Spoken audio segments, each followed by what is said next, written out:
Banyak bisnis komunitas yang gagal seperti KUD di masa lalu itu karena 4 hal ini.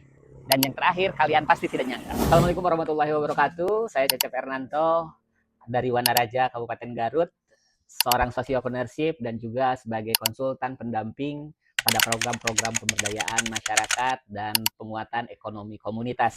Bersertifikat BNSP pada skema instruktur pelatihan, konsultan, dan juga manajer pengelola bisnis developer service.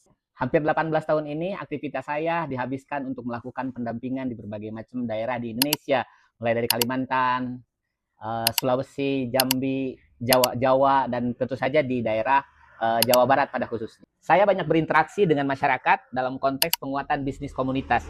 Dan bagi saya, Koperasi Merah Putih, kebijakan strategis nasional dalam rangka memperkuat akar ekonomi bangsa. Setelah hampir 28 tahun lebih, kita kehilangan fondasi ekonomi.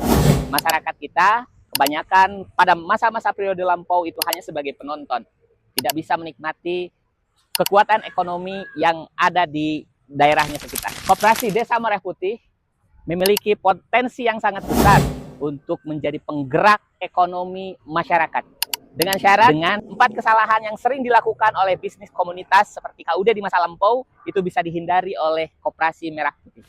Kesalahan pertama adalah tidak fokus pada peningkatan kapasitas SDM. Kita ketahui bahwa koperasi itu menuntut tidak hanya sekedar pengurusnya saja yang aktif, tapi koperasi menuntut seluruh anggota dan pengurusnya memiliki jiwa kewirausahaan. Dan ini tentu saja menjadi PR. Bagaimana peningkatan kualitas SDM dan intervensi terhadap peningkatan kapasitas mereka itu terus dilanjutkan.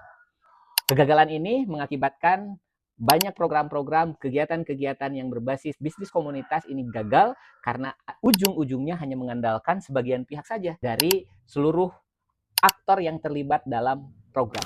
Yang kedua, seringkali kegagalan dari SDM ini berdampak pada ketidakjelasan pembagian peran aktor dari orang-orang yang terlibat di dalamnya.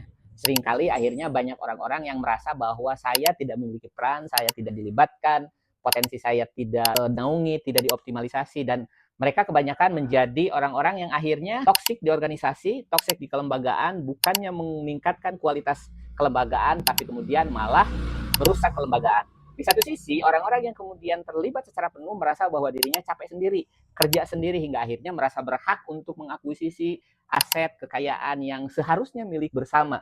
Dan ini poin penting tentang pembagian peran. Yang ketiga adalah kegagalan dalam merancang visi misi strategi kegiatan program yang berujung pada ketidakjelasan bentuk model bisnis yang akan dijalankan. Dan ini menjadi sangat krusial ketika koperasi atau bisnis-bisnis komunitas bergerak melibatkan banyak orang, kemudian tidak memiliki arah yang jelas, tidak memiliki model yang jelas, tentu saja kita akan ketahui hasilnya adalah chaos. Nah, dan ini yang poin keempat. Seringkali kita tidak sadar bahwa sesungguhnya kegagalan dalam mendesain model bisnis itu tidak semata-mata karena kesengajaan.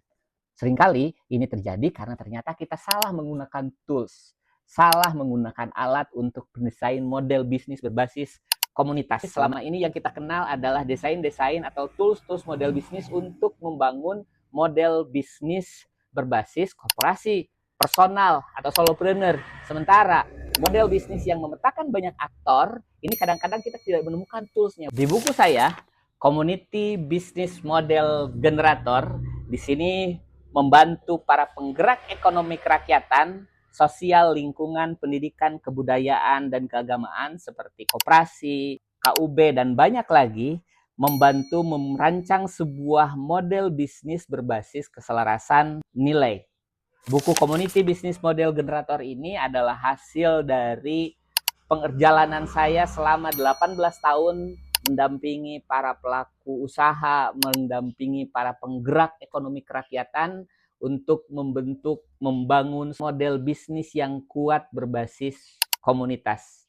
Dan mudah-mudahan Community Business Model Generator ini menjadi dasar bagi KDMP untuk tidak lagi melakukan kesalahan yang sama seperti KUD.